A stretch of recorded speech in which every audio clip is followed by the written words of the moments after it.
കേരളത്തിൽ ഇടതുപക്ഷ ജനാധിപത്യ മുന്നണി വരാനിരിക്കുന്ന തദ്ദേശ സ്വയംഭരണ സ്ഥാപനങ്ങളിലേക്കുള്ള തെരഞ്ഞെടുപ്പിനെ നേരിടാൻ നേരത്തെ തന്നെ സംഘടനാപരമായി സജ്ജമാണ്. ഇടതുപക്ഷ ജനാധിപത്യ മുന്നണിയുടെ സംസ്ഥാന സമിതി ചേർന്നപ്പോൾ തെരഞ്ഞെടുപ്പിൽ സജീവമായി ഇടപെടുന്നതിന് മുന്നണിയിലെ എല്ലാ രാഷ്ട്രീയ പാർട്ടികളും സജ്ജമായിട്ടുണ്ട്.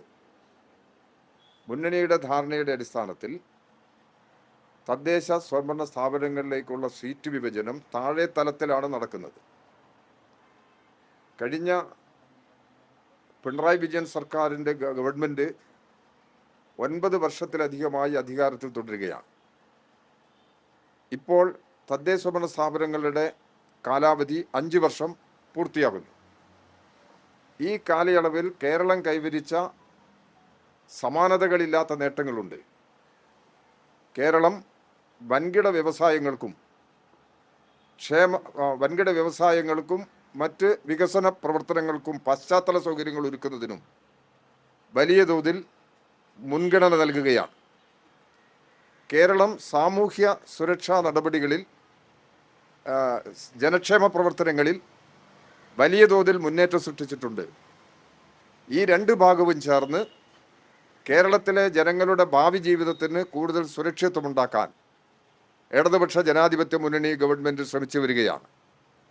കേരളത്തിൽ ഭൂബന്ധങ്ങളിൽ വന്ന മാറ്റം ഇന്നത്തെ സാമൂഹ്യ വികസന കാര്യങ്ങളിലെല്ലാം പ്രധാനപ്പെട്ട സ്വാധീനം ചെലുത്തുന്നു.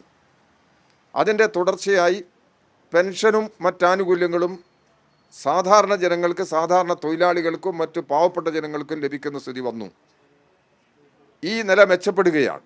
ഈ നില മെച്ചപ്പെട്ടു വരുന്ന സന്ദർഭത്തിൽ ഇന്ന് കേരളം നേരിടുന്ന പ്രധാനപ്പെട്ട ഒരു പ്രശ്നം തൊഴിലില്ലായ്മയുടേതാണ്. തൊഴിലില്ലായ്മയ്ക്ക് പരിഹാരമുണ്ടാക്കുന്നതിന് ഒരു വൈജ്ഞാനിക മിഷൻ ഡോക്ടർ തോമസ് ഐസക്കിൻ്റെ നേതൃത്വത്തിൽ കേരളത്തിൽ പ്രവർത്തിച്ചു വരുന്നുണ്ട്.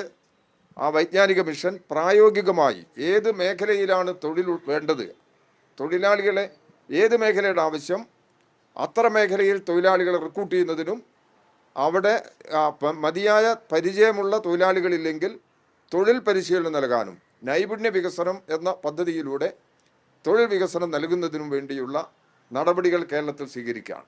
അപ്പോൾ കേരളത്തിൻ്റെ ഭാവി സംരക്ഷണത്തിന് ഇടതുപക്ഷ ജനാധിപത്യ മുന്നണി ഗവൺമെൻറ് 3ാം തവണയും അധികാരത്തിൽ വരേണ്ടതുണ്ട്. ഈ സാഹചര്യങ്ങളെല്ലാം ഇപ്പോൾ നടക്കുന്ന തദ്ദേശ സ്വയംഭരണ സ്ഥാപനങ്ങളിലേക്കുള്ള തെരഞ്ഞെടുപ്പിൽ ചർച്ചാ വിഷയമാകും. സംസ്ഥാന ഗവൺമെൻറ് ഇവിടെ 62 ലക്ഷം ആളുകളാണ് സാമൂഹ്യ സുരക്ഷാ പെൻഷൻ വാങ്ങുന്നത്. ഈ പെൻഷൻ 400 രൂപ വർദ്ധിപ്പിച്ച് 2000 ഉയർത്തി. അംഗൻവാടി ജീവനക്കാർക്ക് 1000 രൂപ ഓണറേറിയം വർദ്ധിപ്പിച്ചു. ആശാവർക്കർമാർക്കും 1000 രൂപ വർദ്ധിപ്പിച്ചു. സമൂഹത്തിൽ ഏറ്റവും കൂടുതൽ പ്രയാസമനുഭവിക്കുന്ന ജനങ്ങളെ ചേർത്ത് നിർത്തി അവരുടെ സംരക്ഷണം ഉറപ്പുവരുത്തുന്നതിനാണ് ഗവൺമെൻറ് ശ്രമിക്കുന്നത്.